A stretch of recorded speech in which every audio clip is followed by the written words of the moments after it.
Hello, boys and girls. I'm going to be your math teacher today. And I know more than just art. I'm going to help with math too. So let's get started. Today's topic is adding and subtracting mixed numbers. Let's go. We Woo! can do it. I can't wait to do some math. All right. So you are moving on. So this is Wednesday, Thursday, and Friday. Again, oh, wait, I got to get my Mr. K voice. Again, children, if you need help for Wednesday, Thursday, or Friday, rewatch the video. Okay. So we have numbers like 2 and 6/10 plus 1 and 2/10. First things first, start with adding your fraction part, okay?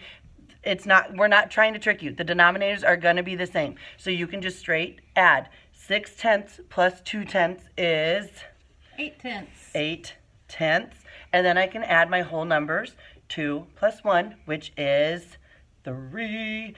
But here's the problem. 3 and 8/10, I have to simplify 8/10 because it's not in its simplest form. So my factors of 8 are 1, 2, 4, and 8.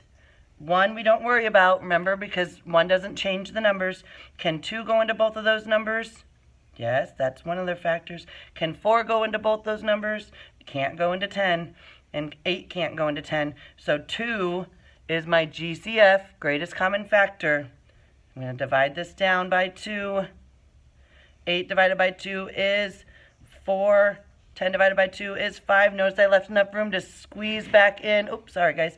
To squeeze back in my whole number. Don't forget that whole number. My best answer is 3 and 4/5. Okay, Mrs. Kemp, what do you think? We need to add to that?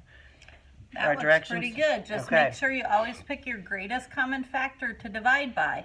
Because if you pick just a common factor, it won't always be down to lowest terms. That's right. All right, so you're going to see them going vertical like that, and you're also going to see some of them that are horizontal. Let's throw out one of the examples. 1 and 6/8. Can you see me? You can see me. Plus 2 and 2/8. Okay, if this messes you up going horizontal like this, going in a sentence, you can flip it for your own brain and go up and down. That is perfectly fine. Same thing though, we start with our fraction. There we go. 6/8 plus 2/8 is 8/8. 8/8. And then my whole numbers, 1 plus 2 is 3. Mrs. Kemp, what's my problem here though?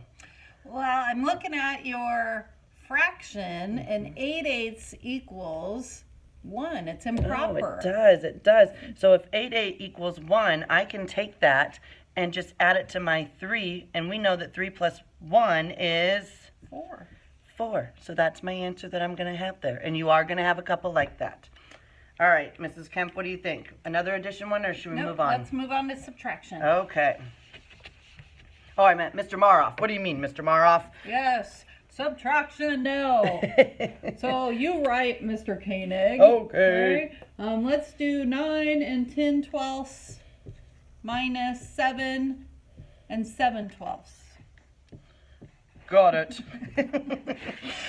These are hopefully going to be even easier for you because you're taking away as opposed to adding. Again, start with the fraction. Sorry, got me get my Mr. K voice on. Start with the fraction. 10/12 minus 7/12 is 3/12. And 9 minus 7 is 2. All right, Mr. Maroff, am I done? No, I always have to look to see if my fraction is in lowest terms. Right. So I'm thinking of 3. My factors of 3 are only 1 and 3, and I never use 1. Can 3 go into 12? It can. They share a factor. Sweet. So I am going to divide by 3. And 3 divided by 3 is? 1. And 12 divided by 3 is? 4.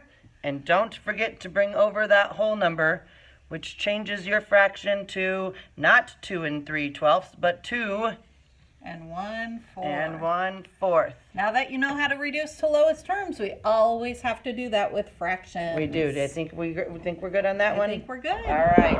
So, boys and girls, we need to work hard on math. We need to work hard on math. You can do it. Go, Bye, go, guys.